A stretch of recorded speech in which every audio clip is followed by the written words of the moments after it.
Good morning, everybody. My name is Amanda Crowfoot. I'm Secretary General of the European University Association, and I'd like to extend a very, very warm welcome to you all this morning for this official launch of the MSCA4Ukraine scheme and the information session about the scheme. Just before we start, I'd like to just make a couple of practical points. To let you know first that this webinar is being recorded and it will be available and published on the EUA YouTube channel after the event, including with English and Ukrainian subtitles. We really want this session to be an active session with your participation. So please do ask your questions throughout the event and we will answer as many of them as we can later on. To ask your questions, please can we ask you to use the Q&A button, the Q&A function down at the bottom of your screen, not the chat. You can obviously use the chat for other communication, but if you have a specific question, please put it into the Q&A so we can see it easily. And you'll also be able there to vote for which questions you actually think are the most important, so we can make sure that we deal with those that have the most interest. So to give you just a quick overview of our programme for today, essentially our programme splits into two parts. First, we will have the kind of official welcome and launch of the programme. And then after that, the second half of the day will very importantly be the practical sessions that will actually let you know how you can apply for the scheme, how it works, what it does, and all the details that you need. Before I welcome our first speakers, I just would really like to say on behalf of EUA how pleased and proud we are to be part of the consortium that's delivering this MSCA4Ukraine scheme. So as you know, this is the first dedicated fellowship scheme to support Ukrainian researchers, which I think is absolutely essential at this point in time. EUA stands firmly in solidarity with Ukraine and is completely committed to supporting the higher education sector of Ukraine in any way that we can. I think this probably goes for the whole of the university sector. We've seen a huge mobilization of support and solidarity by the university sector since February 2022. And so we know that universities are really keen to contribute and to collaborate with their Ukrainian counterparts.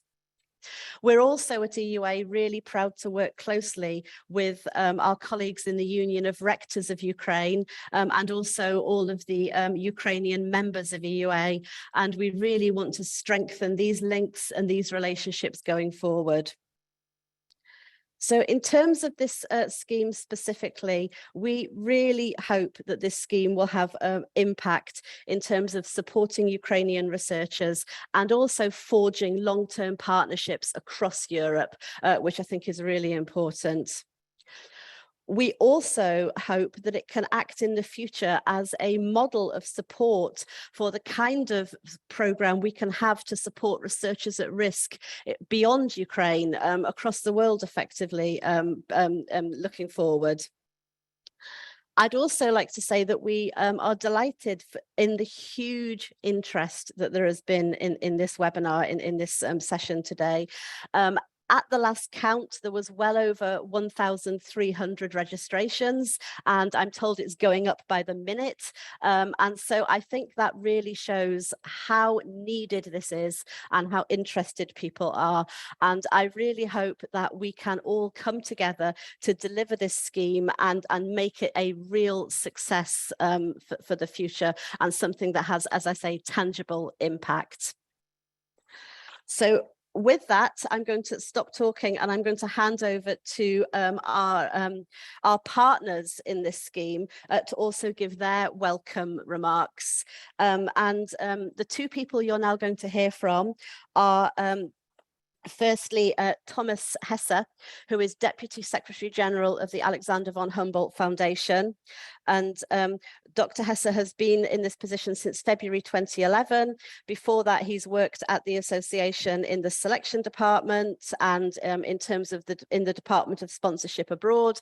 And he's a biologist by background with long experience in research and in this area. Then you will hear from Gemma Irvin, who is Vice President for Equality and Diversity at Maynooth University in Ireland. And Gemma's responsible at the university for leading strategic change in the areas of equality, diversity, inclusion, and interculturalism.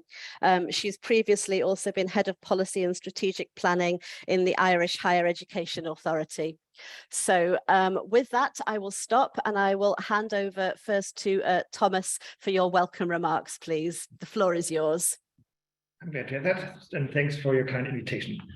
Dear Deputy Director General Hoffmann, dear Director General Taranov, dear Amanda, dear Gemma, esteemed scholars, and representatives of the Ukrainian European research communities. It's an honor to welcome you to this launch of the MSCA4Ukraine program on behalf of the Alexander von Humboldt Foundation. The mandate of the Humboldt Foundation is to support the international cooperation of excellent researchers independent of their fields of research or nationality. Over the past 70 years of its existence, the Humboldt Foundation has supported about 200 top-level scholars from the Ukraine through its research fellowships and awards. And we continue to maintain a particularly active network of Ukrainian alumni to this day. And of course, we support many of them by inviting them for additional research stays in Germany in these difficult times. As early as 2017, we also started supporting the first Ukrainian scholars under severe threat through our scholar protection program, the Philipp Schwarz Initiative. Following the Russian invasion in February 2022, the number of exiled Ukrainian scholars that we are supporting through the Philipp Schwarz Initiative surged to almost 100. All of those have found safe havens at universities and higher education institutions throughout all of Germany. However, this is only a very first step, and sadly many more threatened researchers from the Ukraine need this kind of support as well. Despite the horror and deep sadness that we all are feeling, there are two things that are heartening me. First, I'm really deeply impressed by the resilience of the Ukrainian people and of Ukrainian scholars, the indefatigable determination to fulfill their duties as researchers and as teachers in the face of immeasurable threats, to maintain Ukrainian academia in whatever way possible, and to return and to rebuild as soon as possible. It's just incomparable. Second, I'm comforted by the great solidarity of academic communities all over Europe with the Ukrainian scholars and students. The European Commission's MSCA4Ukraine program is one particularly important manifestation of this solidarity. The Humboldt Foundation is proud to be part of this unified European response effort together with scholars at West Europe, at Maynooth University and the European University Association. I would like to express my sincere gratitude to the European Parliament and Commission for creating this program, and to the Research Executive Agency and the Commission's MSCA unit for their immense support and advice. Let me also thank Jeanette O'Gorman of SARU, Henriette Stöber and Michael Gäbel of the EUA, our associate partners, PAUSE and SAR Global, and the many others who have made this ambitious and important project possible. Most of all, however, let me thank you, the Ukrainian researchers, who will use this support to ensure the continued strength of Ukrainian academia. And thank you all for your kind attention. Thank you so much for your words. And now we hand over to Gemma. Gemma, the floor is yours. Please go ahead. Thank you so much, Amanda. To you and to your colleagues at the European University Association for hosting today's important event. Our president, Professor Eva Leinonen, wanted to be here with us also, but had to send her apologies due to a pre-existing commitment. On behalf of Maynooth University, which is home to the Scholars at Risk Europe, let me say that we are privileged to partner with the European University Association and the Alexander von Humboldt Foundation to build and implement this ambitious EU-funded scheme to support displaced researchers from Ukraine. Together with your organizations, Maynooth University is proud to be part of this large global movement in support of researchers at risk. We are very grateful to the European Commission for their key support for the MSCA4Ukraine under the Mary Skłodowska-Curie actions. This much needed support will enable displaced researchers from Ukraine to continue their important work in safety and facilitate their continued connections to colleagues and institutions in Ukraine, and strengthen their collaboration and exchange with the international research community. As an active member of the Scholars at Risk network, Maynooth University has been supporting researchers at risk for many years. We've been hosting visiting researchers from Iran, Iraq, Afghanistan, Ukraine, and elsewhere. Maynooth is also active in national and European level efforts to support researchers at risk. Earlier this year, as part of Ireland's response to Russia's invasion of Ukraine, Maynooth University hosted 1,200 displaced Ukrainians on campus in our student accommodation when they had first arrived into Ireland. We also established the National Student and Researcher Help Desk to welcome and provide a central point of support for students and researchers displaced who would like to continue their studies and work in Ireland. And of course, we're delighted to host the Scholars at Risk Europe and to lead the EU-funded Inspire Europe project to strengthen support in Europe for researchers at risk. And in all of this work, Maynooth University shares with Scholars at Risk and our partner organisations here today a commitment to the principle of academic freedom as an essential precondition for excellence in research. This principle is central to Maynooth University's mission and our strategic plan. And we're equally committed to the principles of equality, diversity, inclusion, and interculturalism, principles that underpin academic excellence and enhance research and learning. But unfortunately, in these present times, and in light of Russia's invasion of Ukraine, it has never been more urgent to publicly reassert these values and to support those who face risks when these values are ignored. And the MSCA4Ukraine does exactly that.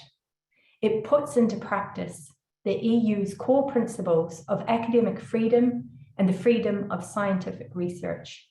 So it is an absolute honour to be part of this work and to be here with you all today.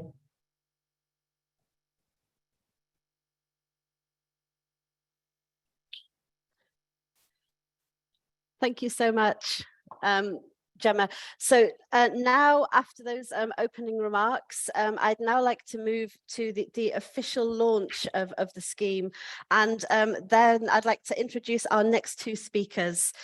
So we're absolutely delighted to have with us this morning Viviane Hoffmann, who will do the official launch of the scheme. Viviane is Deputy Director General in DG Education, in the Directorate General for Education, Youth, Sport and Culture. She's been there since May 2018.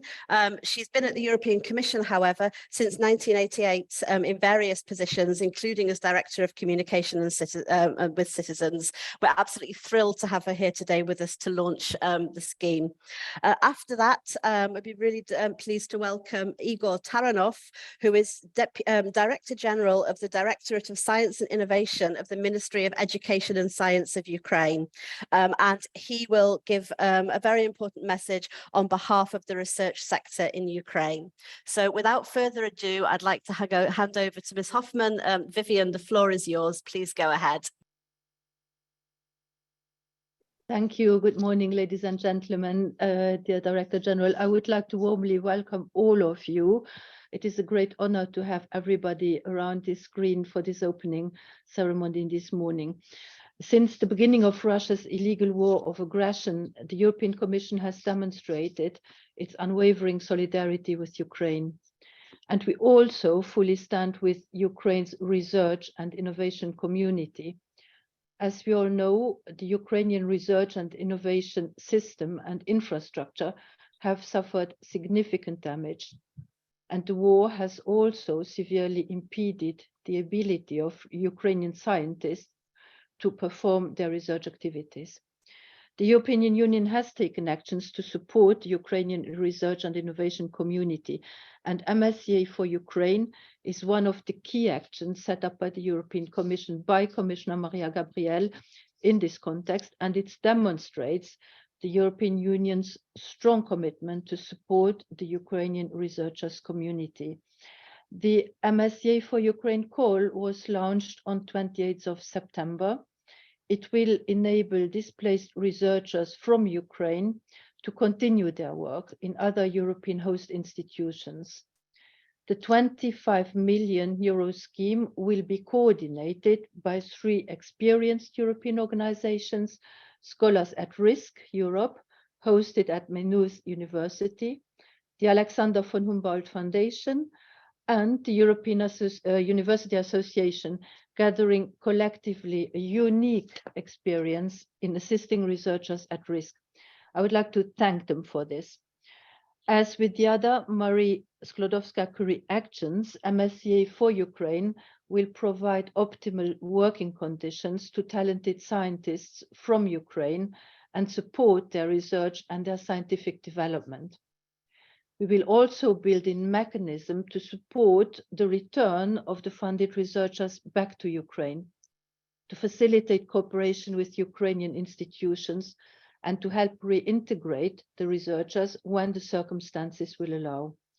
We believe that this initiative will allow researchers to contribute to the reconstruction of Ukraine's research and innovation capacity. And it is also worth noting that secondments of researchers funded under MSCA4Ukraine to Ukrainian institutions will be strongly encouraged once it is safe to do that. This will not only benefit researchers, but it will also strengthen solidarity and scientific cooperation between institutions in the European Union and in Ukraine. As Commissioner Maria Gabriel stressed last week during the Research and Innovation Days, our objective is to preserve and to nurture Ukraine's vast research community for the benefit of Ukraine today and in the future.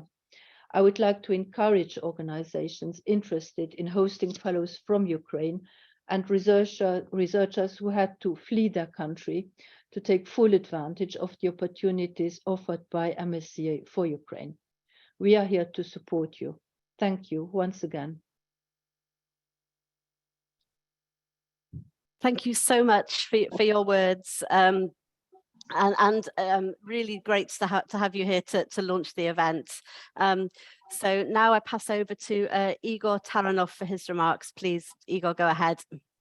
Thank you very much. The Deputy Director General for Education, Youth, Sports and Culture from the European Commission, dear Madam Secretary General of European University Association, as well as Deputy Secretary General of European University Association, and dear Vice President for Equality and Diversity from Maynooth University, dear colleagues, friends, especially dear participants from Ukraine and foreign countries who join us at this very important event.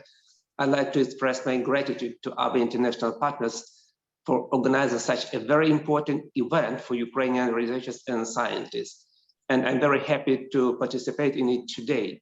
The next one, I'd like to express my gratitude to Ukrainian Army, the numerous of foreign partners who help in Ukraine to liberate its territory from the Russian aggression.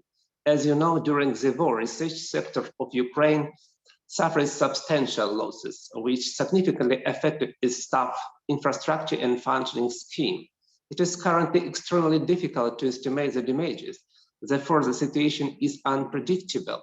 There are problems with collecting information on staff potential, the damages of research and innovation infrastructure, and the ability to carry out scientific and research activities. For 225 days, the full-scale war launched by Russia against Ukraine has been taking lives, forcing Ukrainians to leave their homes, scientists and innovators to look for opportunities abroad, and destroying our infrastructure. Because of this brutal war, about 15% of research infrastructure of higher education and scientific institutions had damaged. Now we concentrate our efforts on the creation of appropriate conditions for scientists and innovators, academic mobility program for the return of scientists and innovators who were forced to leave the country. And the next one, our direction to restore and modernize of research and innovation infrastructure. We also direct in the field of science and innovators to address the country's primary needs. And finally, the main direction is integration into the European and global research areas. Let me briefly to highlight what we have done in this regard. For now, ratification of the agreement on the participation of Ukraine in the program Horizon Europe. It's very important for Ukraine, as you know. The next one step is very important for Ukrainian researchers and innovators is acquiring full membership in the CEST Association. It was in March 2022. Next one, very important for researchers and innovations. We regulate of academic mobility issues, and the main purpose of it is to guarantee the right to a safe education for students, a safe working condition for scientists who were displaced in more safe region of Ukraine or abroad, and facilitate their return to our country. For the successful participation in the Horizon Europe program, the Ministry is working hard on the creation of the national portal of international cooperation. The next one, very important step, will be the preparation of the legal framework for the creation of the coordination center and the network of national contact points of the Horizon Europe program. And now, very good news for everyone.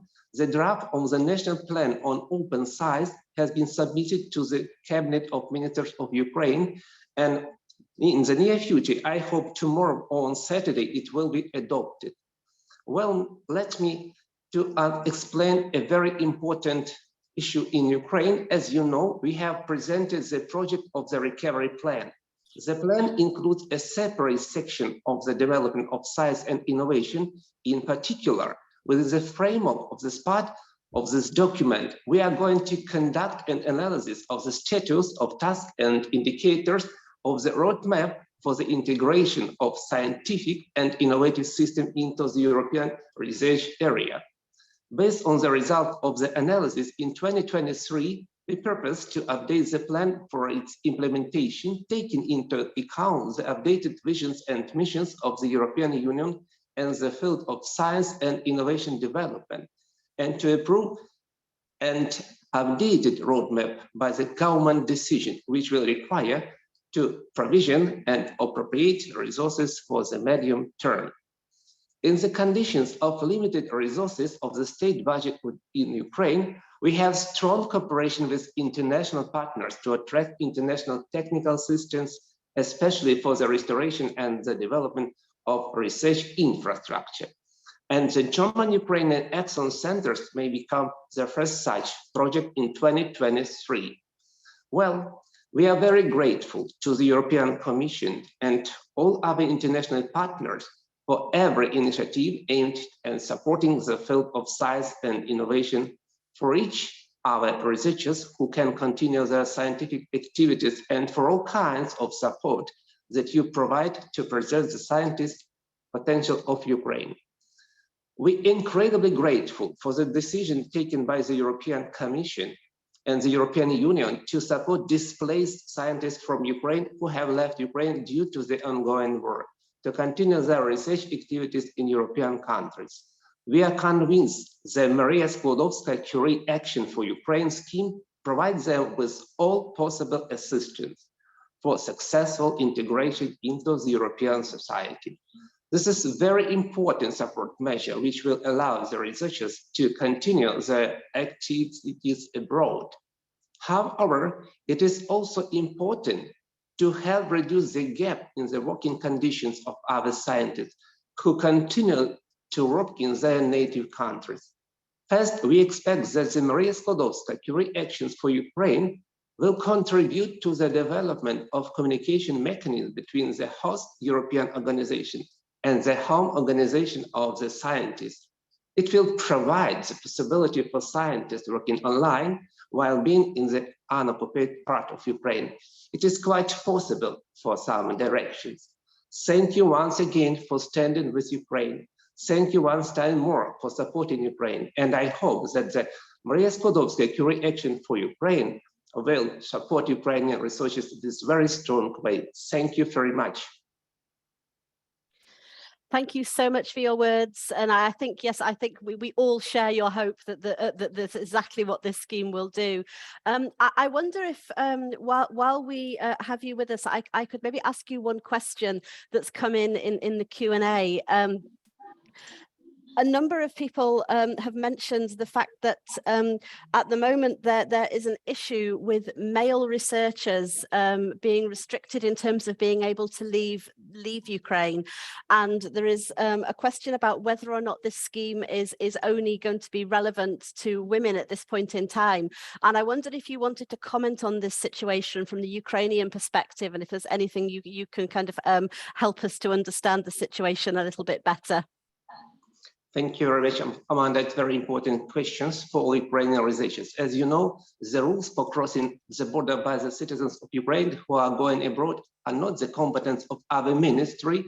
We are not the responsible ministry to make this rule, but it means that we're not competent executive body of the central government in Ukraine, and we cannot change these rules. Such issues are within the competence of the Ministry of Defense of Ukraine and the State Border Service of Ukraine. But we continue to articulate this problem to the government of Ukraine, to the parliament, to the Verkhovna Rada of Ukraine, to the Verkhovna Rada Committee on Education, Science and Innovation. We have these issues in top questions, how we can support Ukrainian researchers. Currently, the ministry can provide support to scientists and researchers informing the State Border Service of Ukraine by sending a letter with a request to enable travel abroad. Now we know a single cases when scientists and researchers will not allow to travel abroad. And the reason for this was just lack of the papers, I mean about invitations when they crossing the border, which confirm the purpose of the trip abroad.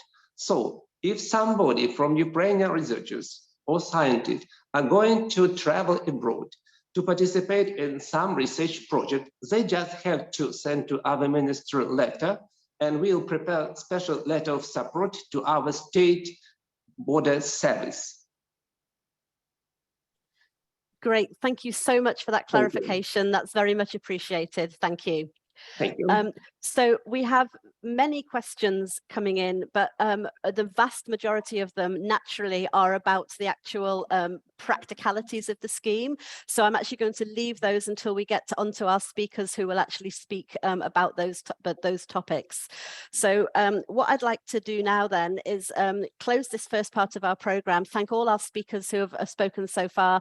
I think we can consider the scheme well and truly launched, and we can now move on to talking about the practical elements.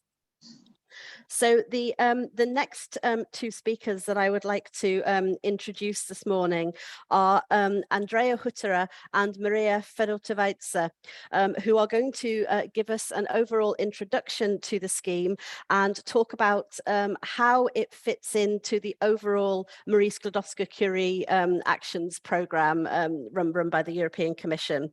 So Andrea is Research Programme Manager at the European Research Executive Agency, and she's responsible within the agency for the MSCA4Ukraine project. And then her colleague Maria is Policy Officer at the Marie Skłodowska-Curie Actions Unit in the European Commission, and she's responsible for the cooperation with the Eastern Partnership countries and regulatory governance. So Andrea, Maria, I hand over to you now. Thank you. Thank you so much, Amanda. Good morning or good afternoon, depending on where you are. Today, I will briefly introduce MSCA4Ukraine scheme, and then I will pass the floor to my colleagues who will deal with more practical details. So MSCA4Ukraine scheme was created as EU response, as part of the response to Russia's war against Ukraine. The main goal of MSCA4Ukraine is to support the research and innovation community from Ukraine by offering doctoral and postdoctoral fellowships to displaced researchers and putting into practice the EU's core principles of academic freedom and freedom of scientific research.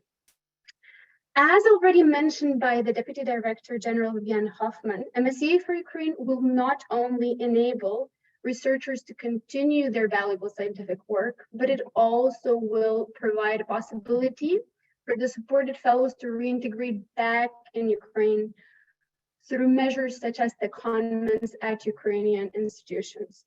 This way, the cooperation between Ukrainian and EU institutions will also be strengthened at the same time. Although MSCA4Ukraine is not technically part of the main four Skłodowska-Curie actions, and the main difference lies in that it targets specific group of researchers, it still is aligned to the main objectives and principles of the main Skłodowska-Curie actions. For instance, the scheme retains the bottom-up approach, meaning that the projects are open to all domains of research and innovation, and they will be freely chosen by applicants themselves. In addition, the scheme offers the same attractive conditions as doctoral networks and postdoctoral fellowships, meaning that the remuneration for the researchers awarded the fellowships will be exactly the same as in those two actions. And finally, I would also like to mention that MSCA4Ukraine promotes effective supervision, which contributes to creating a supportive environment for the researchers to conduct their work and succeed in their future careers. So with this brief introduction, I would like to give the floor to my colleague from Research Executive Agency, Andrea. The floor is yours. Thank you.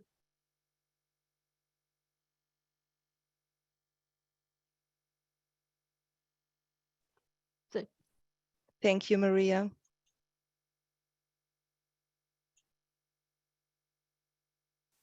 So, as mentioned before, the MSCA4Ukraine fellowships are part of the fast response of the European Union, the European Commission, to the invasion of Ukraine by Russia. And the response has been fast, and I think that's also nicely illustrated by how fast this grant or this project has been implemented or started to be implemented. So it was first published in the amended Horizon Europe work program on the 10th of May, and the deadline for proposal submission was on the 21st of June. And by really hard work of the consortium, it was possible to sign the grant agreement on the 2nd of August, so less than 2 months between submission and the signature of the grant agreement. Officially, the project started on the 1st of July, and you've heard before, the first or the call has been published earlier or like last month in September. Today there's the launch, and soon you will hear about that later. The online application platform will open.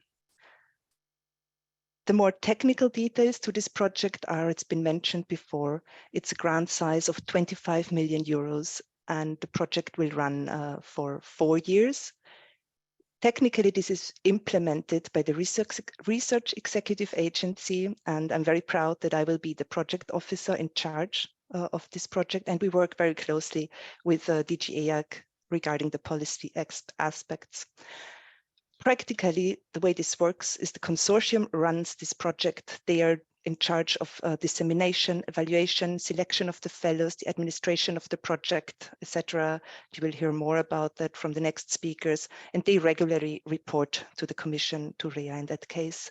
So we provide the funding, the EC provides the funding to the consortium, and it's up to the consortium to then select and then provide the funding to the institutions which host doctoral or postdoctoral researchers. That's it from me. Thank you.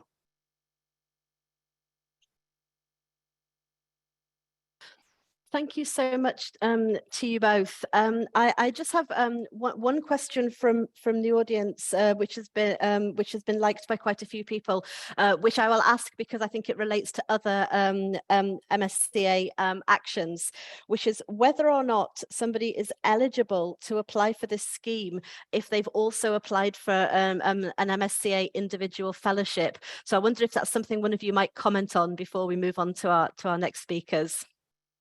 I'm happy. Oh. Up to you. I'm happy also to comment. Andrea, do you prefer to go ahead? It's not a problem in principle. There is no restriction. Okay, great. Okay, great. Nice, easy, clear answer. Thank you both so much for your interventions. So again, most of the questions we're getting refer to very specific technical aspects, so we will come to those after our next speakers.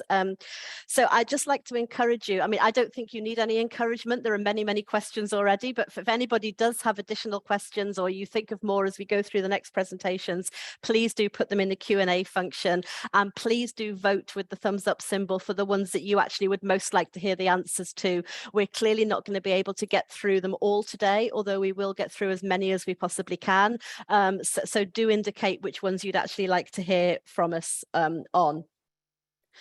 So we're now going to turn to our next speakers, who will take us through the very practical aspects of the scheme.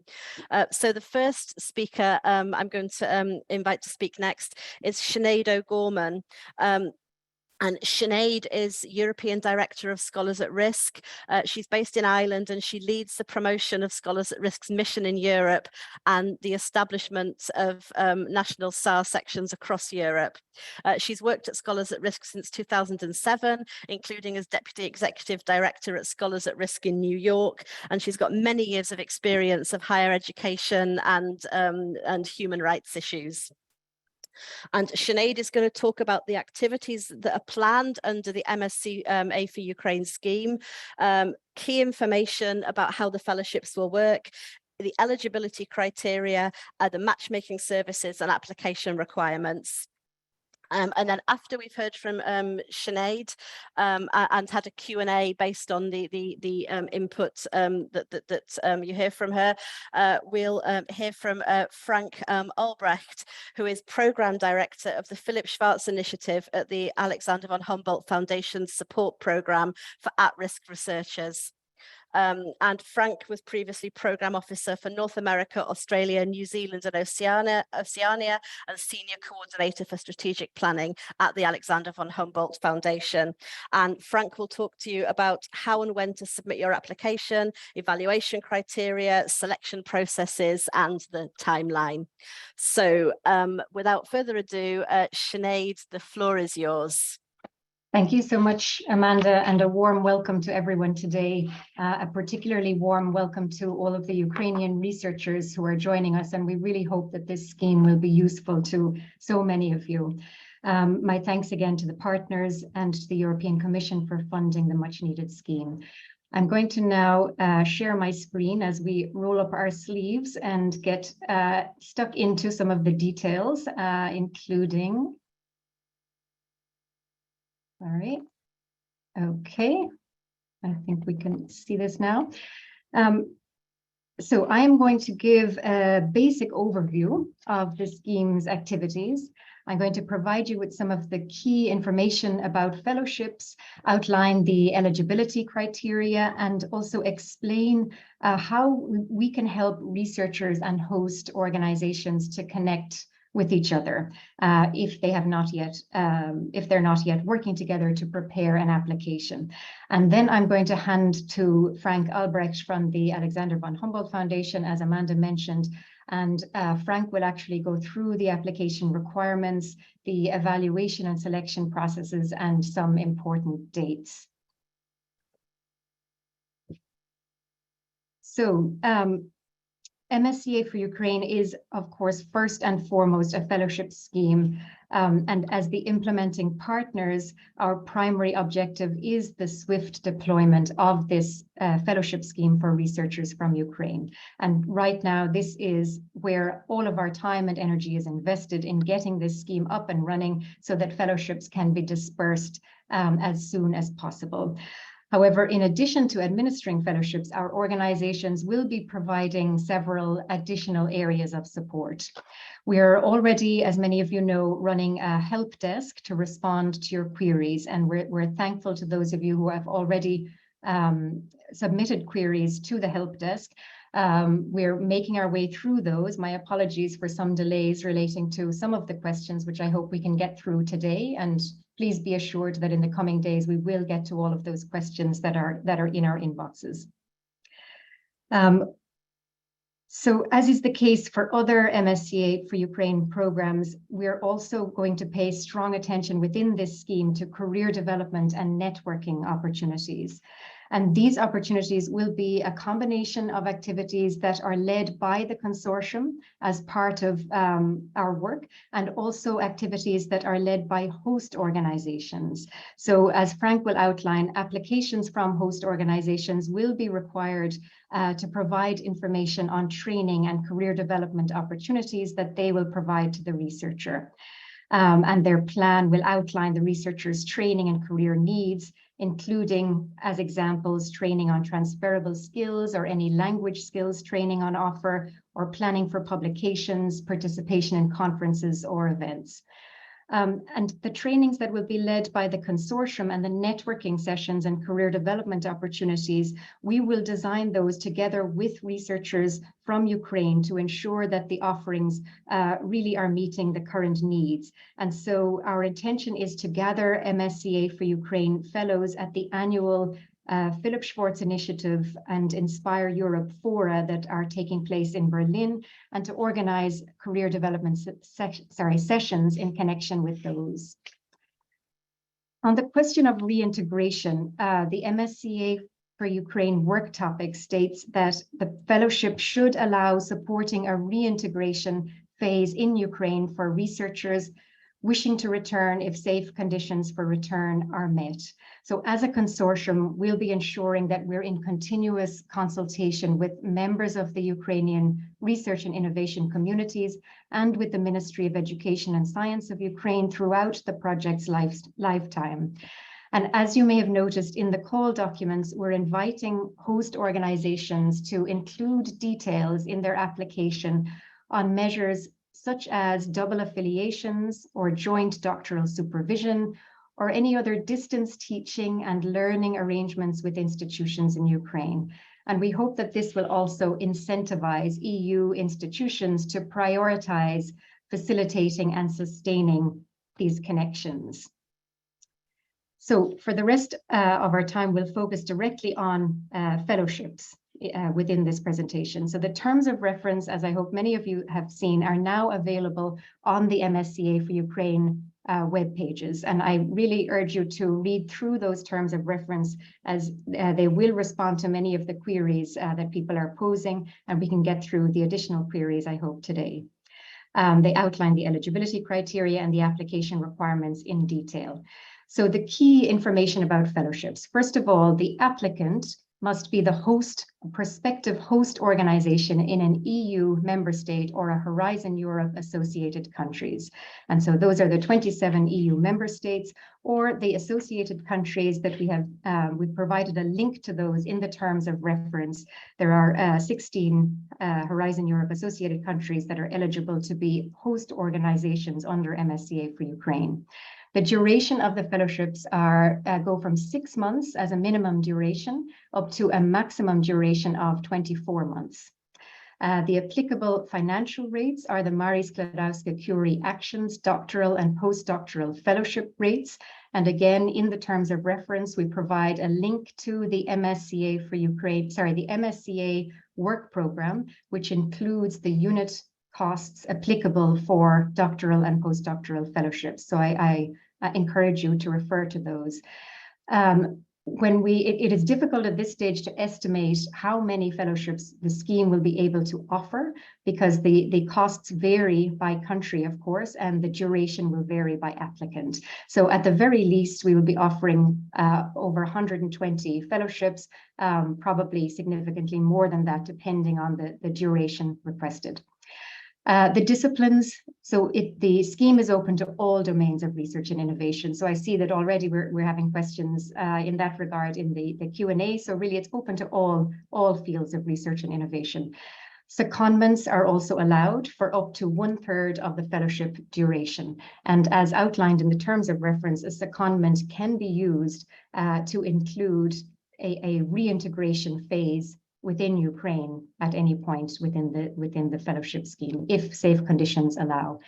So eligibility criteria for researchers.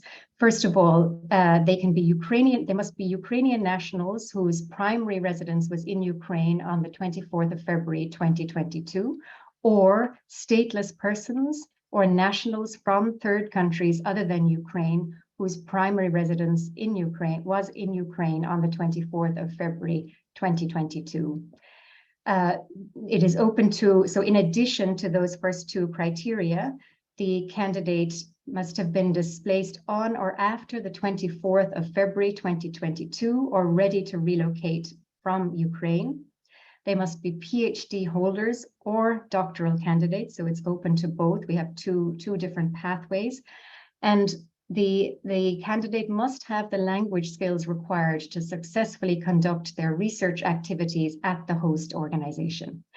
With regard to this third criteria that you see outlined here, displaced on or after the 24th of February 2022, we have had, and we have today also, a significant number of queries in relation to any exceptions to that date of the 24th of February as the date of displacement. And we're really hoping to take a common sense and fair approach here. So in the coming days, we will provide some practical guidance on situations where a person was out of Ukraine temporarily, slightly before that date. So if you can bear with us for a short while so that we provide clear language as to the eligibility of those who are out of Ukraine on a temporary basis, we want to assure you that a common sense approach, we hope, will apply there, and a fair approach. I wanted to mention also, so we can come back in the Q&A to those eligibility criteria as people wish. With regard to connecting researchers with host organizations, it's clear to us that in many situations, host organizations do not yet have a researcher in mind with whom to submit an application. And so if you go to the MSCA4Ukraine web pages, there is an opportunity to complete an intake form. We encourage you to be willing to submit these details publicly. So as you can see on this screenshot from the website, host organizations are providing publicly contact information so that researchers may contact them directly if their fields of research match those listed on the form. We also have the option for host organizations who are not willing to list their email addresses publicly for one reason or another to still complete the form and ask us to ask for Scholars at Risk Europe's assistance with private matchmaking. So that is also a possibility. However, we are encouraging, just for the purposes of swift connections, if you are willing to make your details public so that researchers can contact you directly, that would be really wonderful. And then researchers seeking hosts, we also have on our website an intake form for researchers from Ukraine who do not yet have a host organization in mind with whom to submit an application. So in this case, we are not providing names and emails on our website. We're providing reference IDs, and then we have a very fast introductory process between those researchers who are submitting their details through that form and organizations that are interested in applying with a researcher from Ukraine. So please do visit the website and complete those forms if you are in need of assistance in that area. I'm going to hand to Frank to talk us through now the application requirements, but just for those of you who are who know that you already want assistance in some areas, please do first of all read the terms of reference, but if your response is not there, hopefully we'll get to it today. If we don't get to it, there's always this email address that you can write to, and please also visit the matchmaking information on the website. Thank you.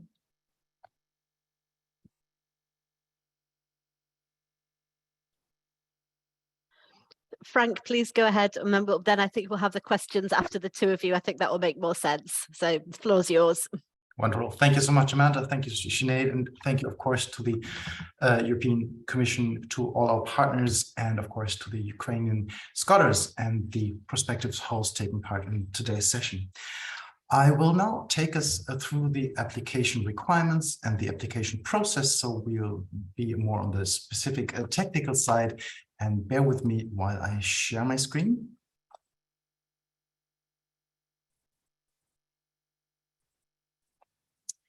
Okay, I hope you can see this now. First, let's start out with the application. No, we don't see it, or I don't see it anyway. Okay, Let me just try this again. I'm sorry. Yep, that's there now. Great, thanks. Thank you, Amanda. Okay, so we'll start out with the application requirements and the application process, and then I'll take you through the process steps and the timeline as well. The application, as Sinead mentioned before, will be a nomination of the candidate by the prospective host organization. We asked that each candidate is nominated by a separate application. This is also what the system will actually request. But we suggest that there is a degree of coordination at each applicant organization about the specific nominations, the applications that are actually submitted. Throughout the application process, there are 4 important roles. 4 persons will play a role within the host institution or including the candidate. Let me just take you through those roles quickly to explain their responsibilities. First of all, there is the so-called primary contact point, which can be, for example, international office staff or a grants management officer or somebody with a similar function. They have a number of responsibilities. They will coordinate the application process for all candidates. They will serve as the primary contact for the MSCA4Ukraine consortium throughout the application process and, in case it's successful, also throughout the funding period. They will ensure the compliance with the aforementioned MSCA4Ukraine terms of reference, including the eligibility criteria of candidates. They will ensure that an interview between academic mentor and the candidate will take place before the application is submitted to ensure the professional and personal match. They will verify certain documentation on the identity, the academic record, and relevant language proficiency of the candidate. Relevant language proficiency, just a word on that, it's not necessarily English, even though we request that all applications are made in English. But the relevant language here is the language required to successfully complete the research proposal at the host institution, at which it may be a different language than English. For doctoral candidates, in addition, the contact point will ensure that the candidate is actually enrolled in the doctoral program at the applicant organization. Contact point will develop a host organization statement to cover those aspects that were mentioned by Sinead before, for example, training, reintegration, integration, etc. They will initiate and complete the application in the online application portal, which I'll show you in a minute. And they will also ensure that everybody involved will make their contributions to this application in time so that the application can be submitted. The head of the applicant organization, which is somebody like a vice chancellor, a president, or an executive director, will not play an active role in the application process, but just in case there are questions or concerns that cannot be resolved directly with the contact person, it might be a possibility that they would be contacted by the MSCA4Ukraine consortium. One very important person, of course, is the academic mentor, which can be any active researcher at the applicant organization. The academic mentor will conduct said interview before with the candidate before the application is submitted, again, to ensure professional and personal match. They will provide a confidential assessment of the candidate's academic profile, their academic achievements so far, and their potential for future academic achievements as well. And they will assess the quality of the research proposal. They will confirm that workspace and access to relevant research equipment and literature will be provided. Throughout the funding period, the fellowship, they will serve as the primary academic collaborator or advisor to the candidate. And in the case of doctoral candidates, they will actually be the PhD or doctoral supervisor. And they will actively support the candidate in successfully completing their research proposal and furthering their academic qualification and integration. And this will also be, the plan for this will also be laid out in the confidential statement. And of course, the most important person will be the candidate. They will provide all relevant information and documentation to the contact point for review, verification, and for submission through the online portal. Part of those documents will be a CV and a list of publications in separate documents, which will also be submitted through the online portal by the contact point. And finally, they will, of course, develop a research proposal and agree this with the prospective academic host. It was mentioned before, I'll just mention it again because it's such a vital date. The application portal, the online application portal, will open on the 24th of October 2022. A link will be provided through the MSCA4Ukraine website.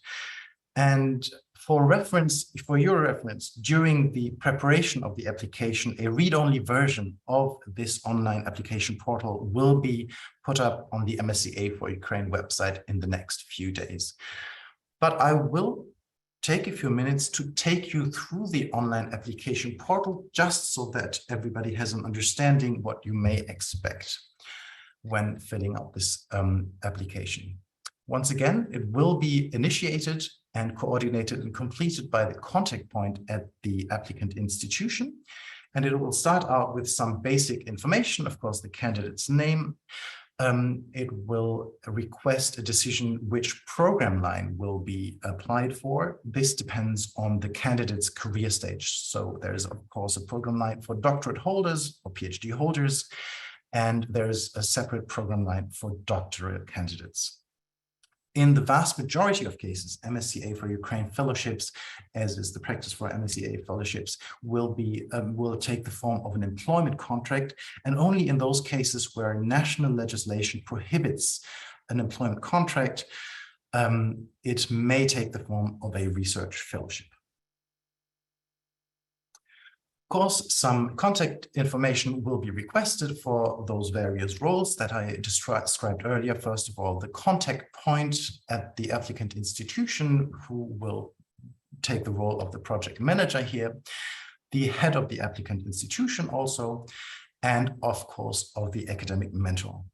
Let's just take a minute for this one, because just a special feature here, you see that in addition to the contact details, there is a button that the contact point can activate, and this will create a link which will be forwarded to the academic mentor, and they can upload their confidential statement via this link, and also confirm via a checkbox that the workspace and research equipment access will be provided.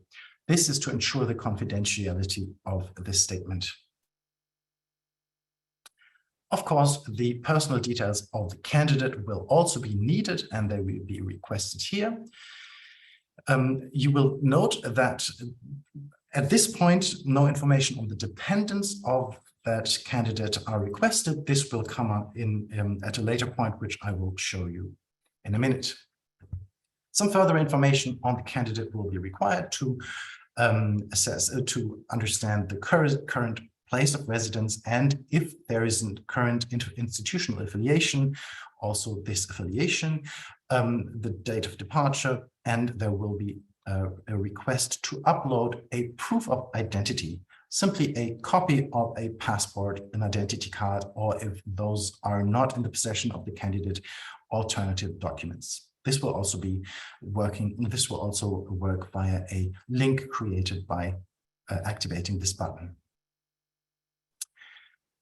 There is an online template, an online form in which all the educational qualification stages and the professional positions of the candidate are to be entered.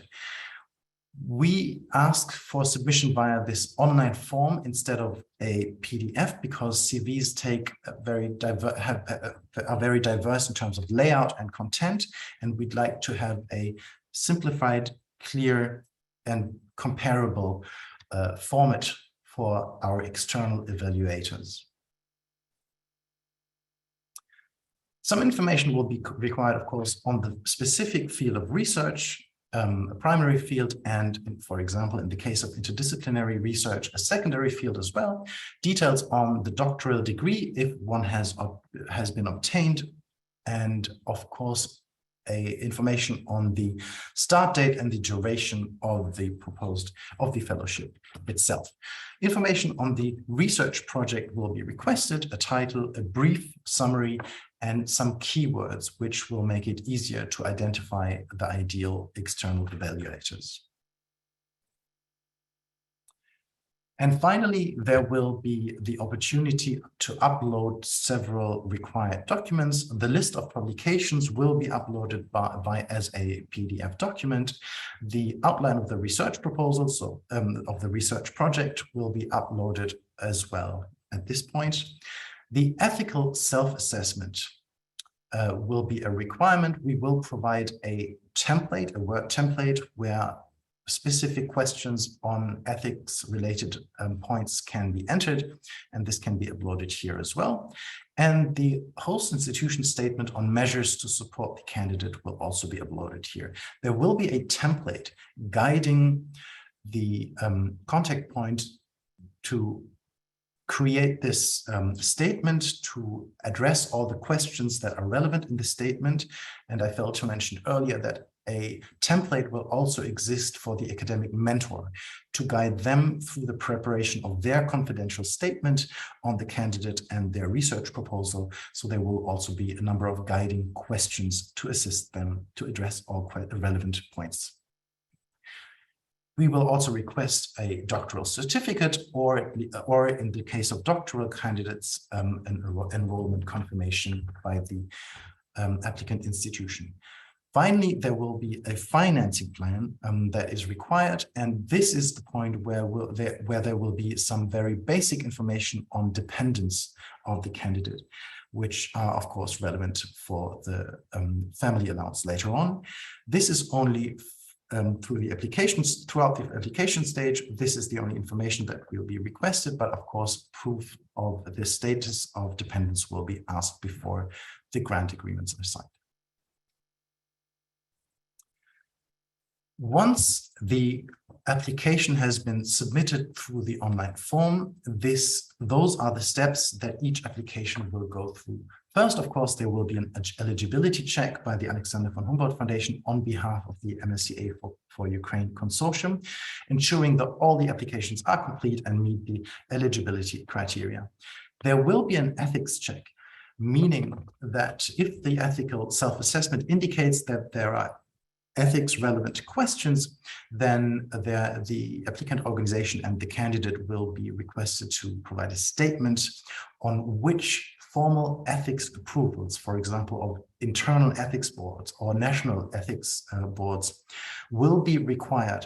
Those approvals are not required at the application stage, just a clarification which approvals will be needed before funding can start. They will be needed before funding actually commences. The applications will then move on to the evaluation stage. Throughout the evaluation stage, 3 external evaluators will review and score each application. A bit more on that later. And finally, based on the results of the external evaluation, the selection stage will take place, where the MSCA4Ukraine Selection Committee will award the fellowships based on the results of the external evaluation. Fellowship offers will be made by the Humboldt Foundation very quickly after the selection committee meeting, and the notification to unsuccessful applicants will also be made very quickly after the selection committee meeting. Let's take a few minutes for the evaluation criteria. There are 3 core criteria, which I think are familiar from the MSCA in general. First of all, excellence. Second of all, impact. And third of all, implementation. Excellence and impact take up 35%, and implementation take up 30% of the evaluation. The sub-criteria for excellence, we're starting out with the postdoctoral fellowships. I will move on later to the doctoral fellowships. In the postdoctoral fellowships, the sub-criteria for excellence are the quality of the researcher's professional experience. their competences and skills so far, and also their potential for future contributions, for future research accomplishment. A second sub-criterion will apply to the research proposal in terms of its originality and its potential to create a significant contribution to the respective field of research. The second criterion, as mentioned before, is impact. There will be 3 sub-criteria here.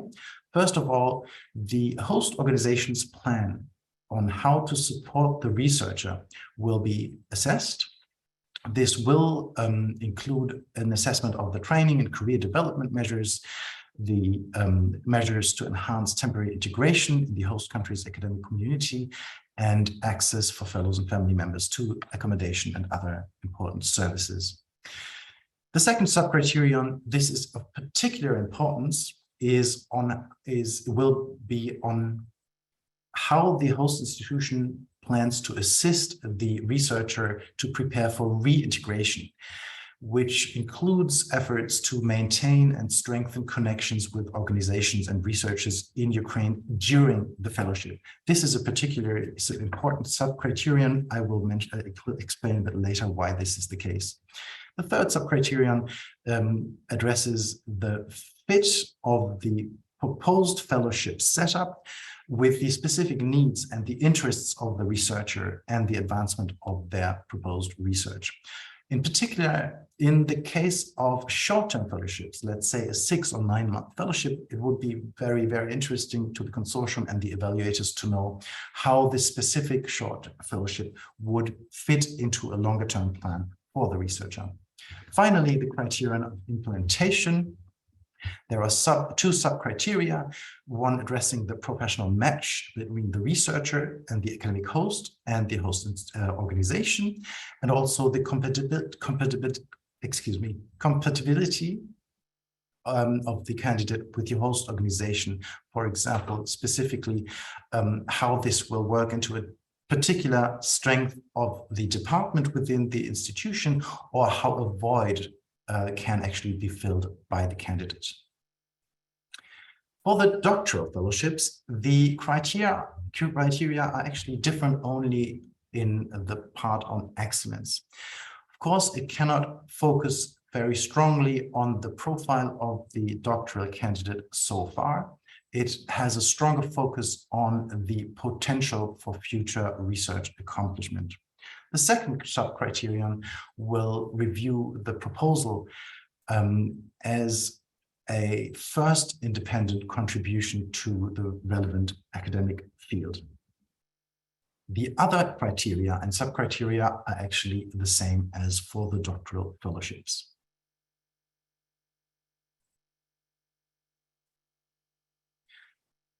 The process of evaluation, scoring, and selection, as mentioned before, there are 3 external evaluators for each application.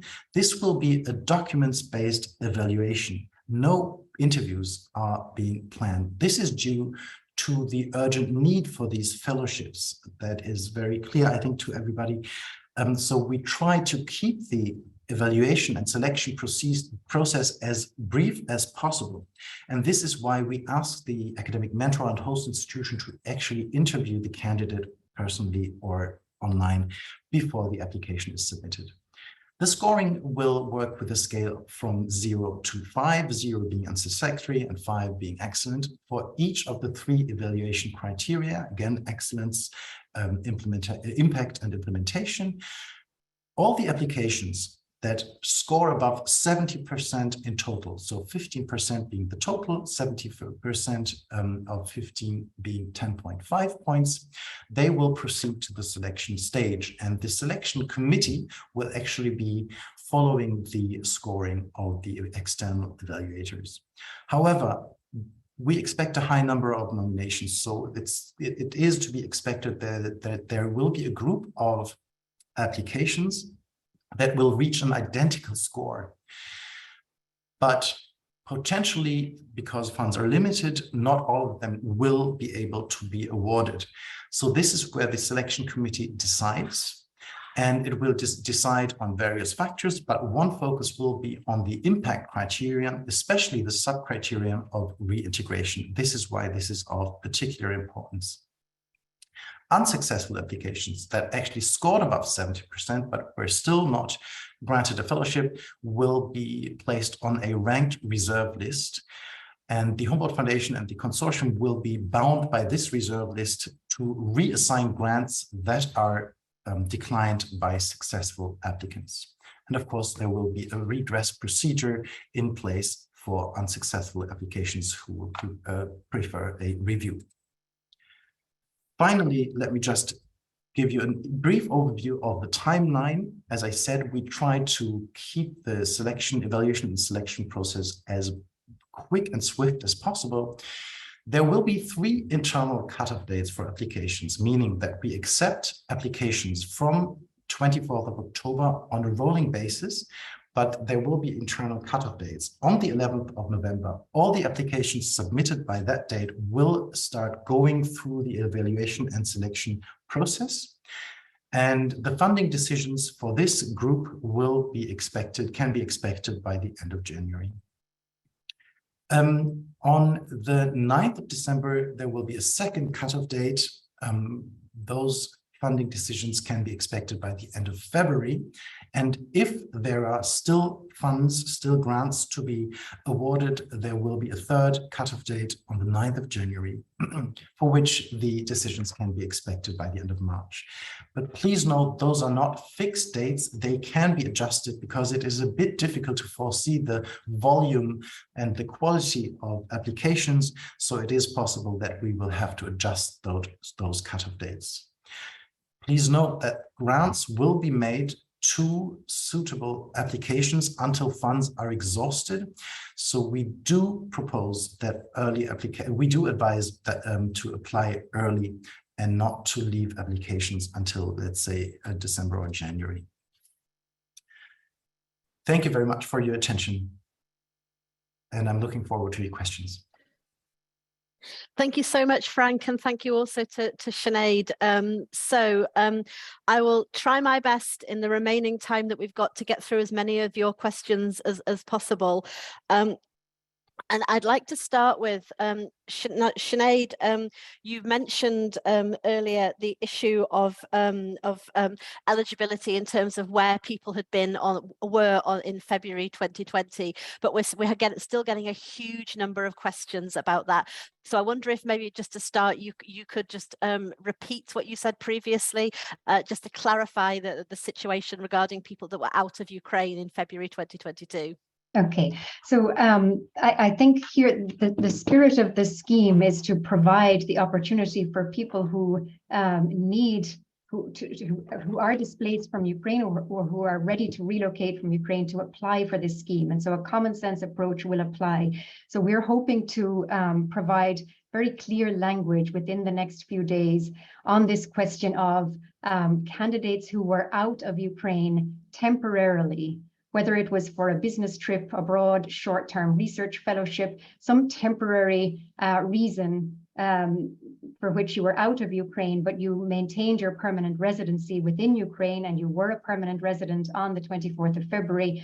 We do want those people to be eligible, so we just need to decide on very clear guidance on that point. And if you can bear with us another few days, we hope to provide that very publicly. Yeah. Great, thank you. So the information will be coming in the coming days. Great, thank you. And then it's interesting in looking at our questions and our chat, we've got a really good balance today here from host institutions and also researchers, which I think is great.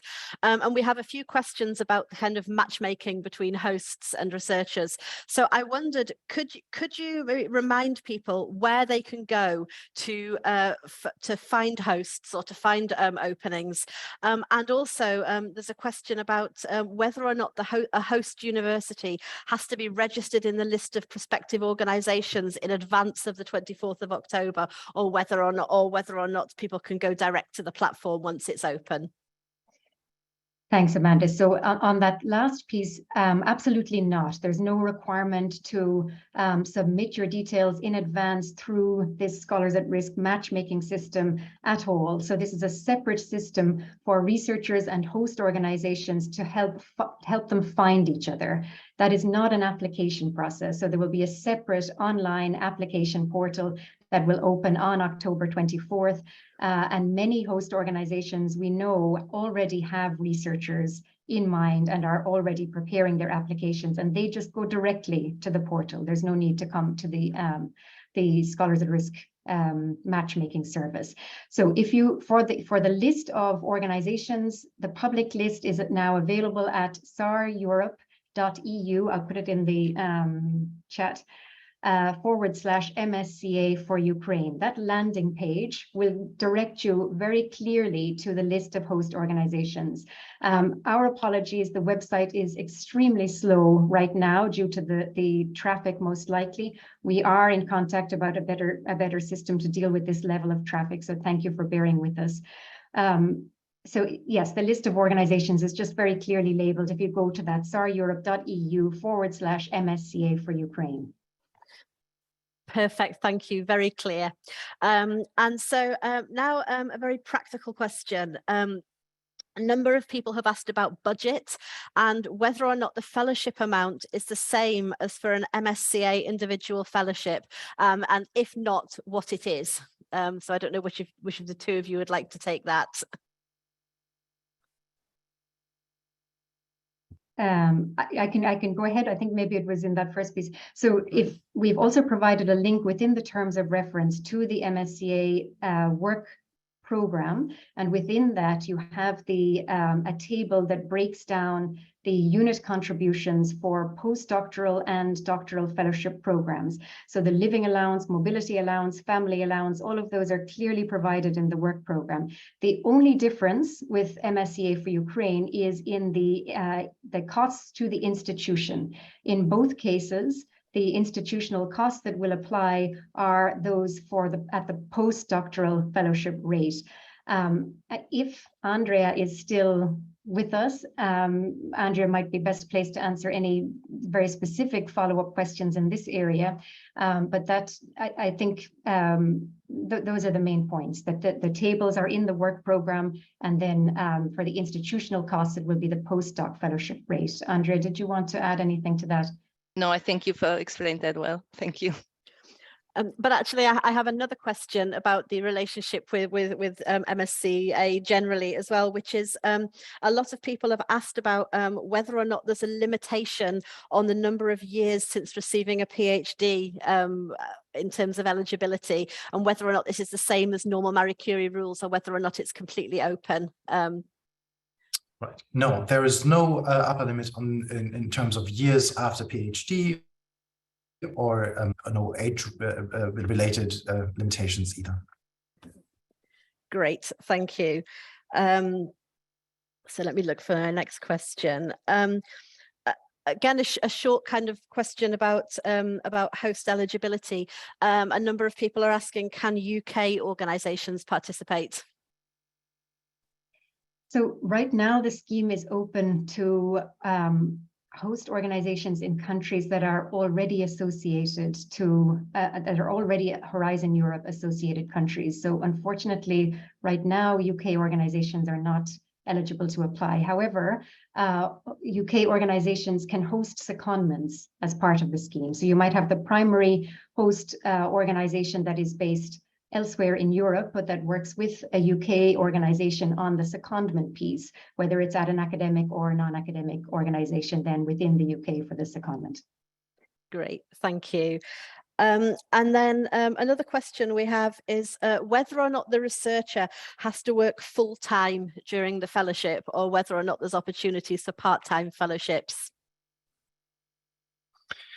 So we would apply the same rules as the in the other MSCA fellowships. So a part-time fellowship can be agreed with the host institution. Okay, so there is flexibility and there is the possibility to address that in the application. Yes. Yeah. And then another very practical question we've had several times is, at the host institution, who should sign the host support statement? So it should be by the contact point, but well, they should be entitled to make this commitment on behalf of the host institution. Okay. So anybody, excuse me, sorry, it can also be signed by the head of the institution, of course, but it's of course important that the entitlement is given. So essentially, whoever at the host institution is authorized to make these kind of offers and these kind of decisions. But you're not looking for a set position or particular role for everybody. Yes, exactly. Great, thank you. And then a number of questions about the requests for the host institution to check documents. And Frank, you mentioned this would essentially be in the form of providing a passport, if a copy of a passport, if I understood correctly. But people are asking, is there anything else that the host actually has to do in terms of requirements for verifying identity? For verifying identity, so reviewing identity documents should be sufficient. But of course, there is a number of other points to be verified via documentation, such as academic qualifications, etc. So the review and verification of those would be in the responsibility of the applicant institution. Great, thank you very much. And then, sorry, I'm just looking for my next question here. A question here about, so it's obviously in the documentation, it talks about the importance of measures to prepare for continued affiliation with and future integration into Ukraine if safe conditions for such a return are met. And we have a question asking if you could maybe elaborate a little bit more on what's meant by that and how that fits into the application procedure.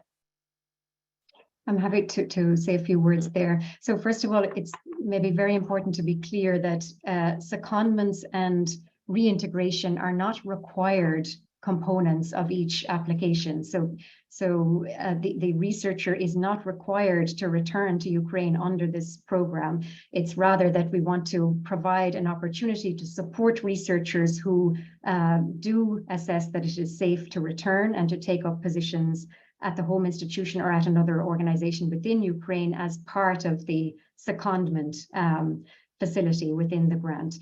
So as part of the application, we're encouraging organizations to outline any measures that they wish to take as part of the duration of the fellowship to prepare for that reintegration if it is deemed safe by the candidate to return at some point. It's also possible to submit the application without including those measures, but also later, as within the duration of the fellowship, you can also then decide to apply for the secondment. You don't need to apply for it from the outset. There will still be an opportunity to apply for it once you're at the host organization. Does that address the main question, Amanda, or was there? No, I think so. I think that's very clear. Yes, thank you. I think if the person who asked it, if that doesn't address the question, feel free to ask again, and we'll see if we can get to it. And then another question I have is about exactly how to classify dependents accompanying the researcher. Who would count as a dependent accompanying the researcher? We will also follow the established rules here by the MSCA. So those are persons linked to the researcher by marriage or an established relationship of an equivalent status to marriage, and so that is the spouse, and of course children who are actually supported by the candidate. Okay. So it's a bit more inclusive than simply saying marriage only and direct their own children only. Great, thank you very much. Then my next question, there's a requirement to submit copies of diplomas and confirmation of PhD or equivalent. And somebody is asking, is the PhD diploma itself enough to confirm possession of a PhD degree? And if not, is there anything else that needs to be provided? So for the consortium, we only request a copy of the PhD diploma, but it may be up to the applicant's institution to maybe also request an academic transcript or any further documentation, but that is really on the side of the applicant institution. We only request a copy of the diploma itself. Great, thank you. And also many comments, Frank, asking about templates and application forms. You've already mentioned this, but maybe you'd like to repeat it again, just to be clear for everybody that when these will be available effectively. Thank you, absolutely. So first of all, a read-only template for the online application form will be put up on the MSCA4Ukraine website in the next few days. We're just ironing out a few last points there, and then it will be put up there. In addition, there will be templates or lists of questions for the following. First of all, for the academic mentor statement, assessing the qualification of the scholar, etc., of the candidate, and the quality of the research proposal. So there will be a template for this, and there will be a separate template for a separate statement, the statement of the host institution, addressing the more institutional support and integration and training measures that the host institution intends to implement for the candidate. So those templates will also be ready in the next few days, together with the online application form. Thanks very much. Then the next question I have, can a commercial entity be a host organization? Yes, so, sorry, Sinead, if you like comment. Yes, so non-academic organizations are also entitled to apply for this scheme.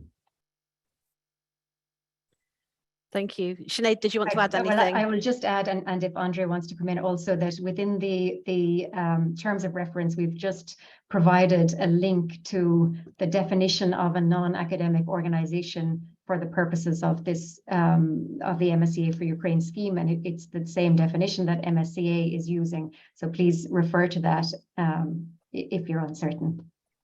Perfect, thank you. And then I think what will probably have to be our last question, unfortunately, because we're nearly out of time. Frank, you talked about the various cutoff dates and so on, and a number of people are asking whether or not and you said this yourself, but maybe just to repeat it, whether or not it's advisable to actually apply as soon as possible, and how you kind of balance that sort of, taking the time to get a good application ready with applying as soon as possible while there's still funding available. So I wondered if you had any comments on that. Yes.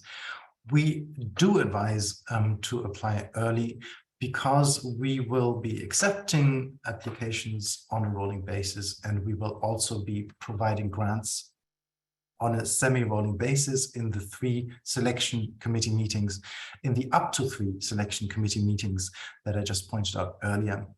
But it is possible that if we receive a high number of applications with a high degree of quality, that they will actually be at an advantage, because they will be evaluated first, reviewed first, and go through the selection committee meeting first. So it is absolutely advisable to use the time starting now to find a match, find a host institution, find a candidate now, prepare the documents that you can prepare, the various statements, of course, the research proposal, etc., conduct the interview, and then be ready to submit as soon as possible after the portal opens on 24th of October. Great, thank you. That's very clear. And Sinead, is there any last comment you'd like to make before we finish? I think really just to echo what Frank is saying and to add perhaps that the templates will be added to that same area of the MSCA for Ukraine web pages, so it will be very clear what templates you need to use where.